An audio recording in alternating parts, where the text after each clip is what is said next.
What's going on, y'all? I am Sean McClendon, owner and lead tutor of MathSwap Tutoring, and I want to talk about something very practical when it comes to enhancing your math performance.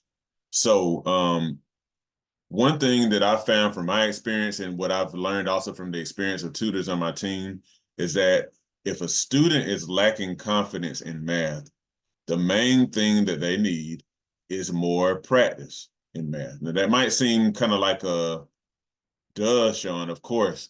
Um, but understand what I mean. Like the very systematic approach to math practice will help you build your confidence. So one thing that we see a lot with our students is situations where someone is having issues seemingly with retaining the material to do well on graded assignments, especially tests.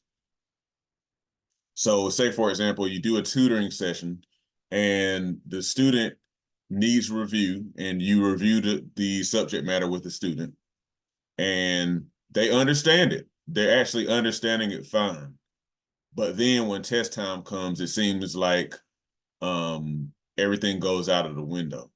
And so basically, it appears that the reason why that happens is a lot of times because maybe there is a particular part of the child's learning in school where they didn't really get all the support that they needed. That could have been recently, that could have been last year, last school year, whatever.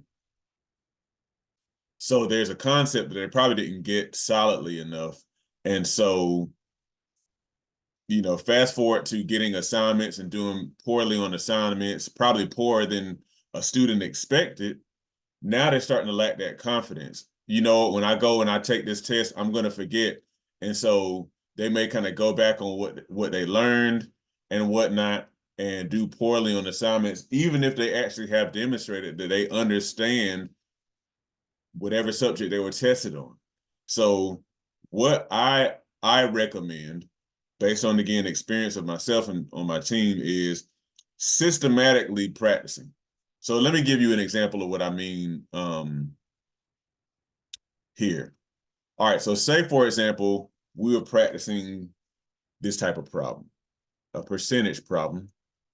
Okay, give me a second here while I plug this tablet up. So say for example, we had the following problem. What is 15% of 35? Now, this is a particular type of percentage problem where you practice, finding percentages of numbers.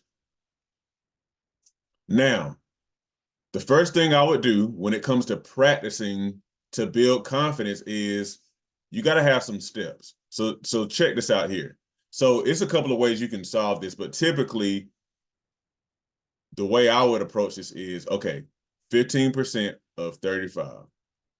The common way of approaching this is, okay, you have the following formula.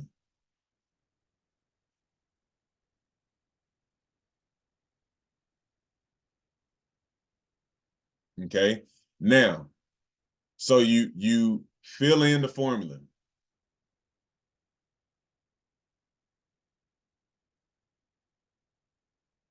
Step one. So you have to identify the information and fill it into the formula. Okay.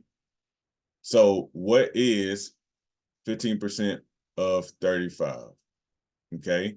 So what is what we're looking for. So we don't have the is part yet. 15%, that's your percent. 15, well, remember 15% is 15 over 100. So the percentage is going to be 15, and then the of is 35. So literally you're going to have is over the of, which is 35, is equal to that percent, which is 15 over 100. Step two, cross multiply. So literally you're going to cross multiply. So you have 100 times whatever is equal to 35 times 15, okay? So what I'm illustrating is how you go about solving these in a systematic way. Now, finally, step 3, solve for the unknown.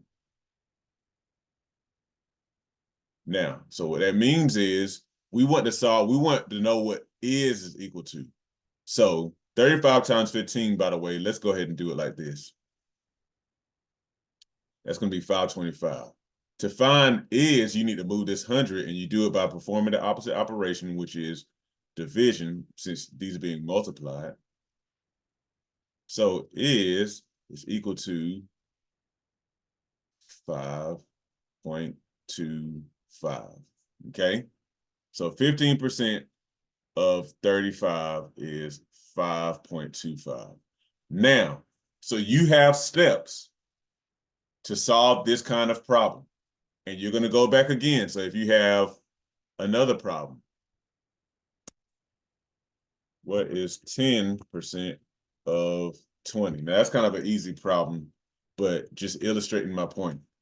You want to go through and do the same steps again, okay?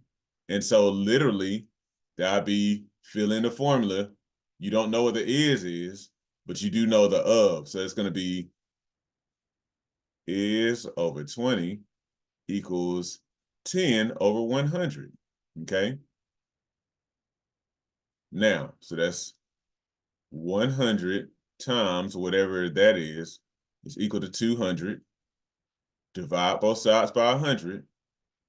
And then the is equal to 2, okay? So you see, we follow all 3 steps. So when you get this type of problem, you know the steps to solve the problem. Go through it again and again and again and again and get it inside of your brain. Get it inside of your brain. So anyway, I just want to illustrate that is how you want to go about solving or building confidence by solving problems over and over again, by building that practice in there. So keep that in mind. You want to practice systematically. I mean, with steps to build that confidence, okay? If you need help with that, reach out to MathSwap Tutoring. But otherwise, build your confidence, and you can do it, and the confidence will increase so that when test day comes, that you are ready, you're confident, and you know that you know the steps, okay?